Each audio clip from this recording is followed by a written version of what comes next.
భక్తి బంధువులందరికీ నమస్కారం.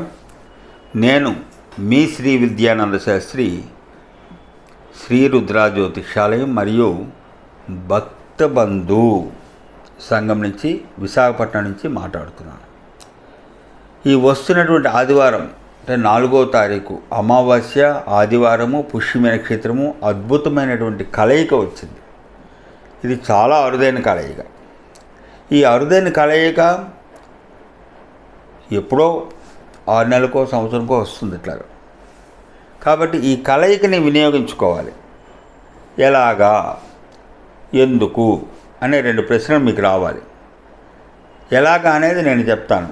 ఎందుకు అని అంటే మనకుండేటటువంటి సకల శత్రుబాధ, ప్రయోగ బాధ, ధన బాధ, అనారోగ్య బాధలు, కుటుంబ బాధలు ఇవన్నీ తొలగాలి. ఈ తొలగడానికి మనం ఏం చేయాలి, అర్థమైందా? కాబట్టి వీటిని తొలగించుకునేందుకు మనకు కొన్ని పర్వదినాలు అనేటువంటివి వస్తుంటే, అందులో ఒక పర్వదినం ఈ ఆదివారం 4వ తారీఖు. ఈ 4వ తారీఖు ఆదివారం నాడు మీరు చేయవలసింది ఏంటంటే, ఉదయం స్నానం చేసి చక్కగా సంకట నాశన లక్ష్మీ గణేశ,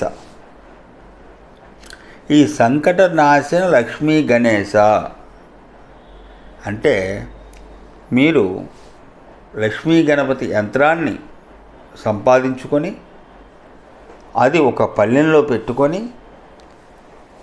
ఈ పళ్ళెంలో పెట్టినటువంటి లక్ష్మీ గణేష్ యంత్రానికి చక్కగా షోడశోపచార విధంగా పూజ చేసి, ఆవాహన చేసి, లక్ష్మీదేవి గణపతి యొక్క అష్టోత్తర నామాలు జపం చేసి, పూజ చేసి, ధూపదీప నైవేద్యాలు పెట్టి, ఇప్పుడు నేను చెప్పేటటువంటి మంత్రాన్ని యథాశక్తి జపం చేయండి. చేస్తే మనకుండే సంకట నాశనం, సంకటం ఉంటే కష్టాలు, ఈ కష్టాలు తొలగేందుకు ఉపయోగపడుతుంది. కాబట్టి ఈ విధంగా చేసినట్టుగైతే మీకుండే సమస్యలు ఎంతో కొంత శాతం తొలగించానన్న తృప్తి నాకుంటుంది, ఆ సంతోషం మీకుంటుంది. కాబట్టి నేను చెప్పిన విధంగా చేయండి. రాసుకోండి, కాగితం పెన్ను దగ్గర పెట్టుకొని నేను చెప్పేది రాసుకోండి. ఓం శ్రీం హ్రీం క్లీం గం గణపతయే.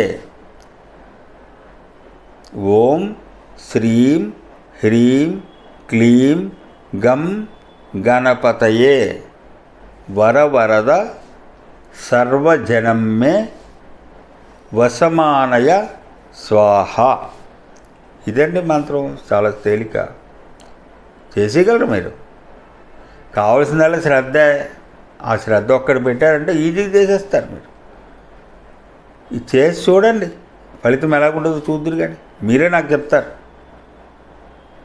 మీరు చక్కగా ఈ ఆదివారం నాడు చేయండి, చేసుకొని మీ బాధలన్నీ తొలగించుకోండి, సంతోషంగా ఉండండి. అలాగేనా? ఉండనా మరి? సర్వే జనా సుఖినో భవంతు.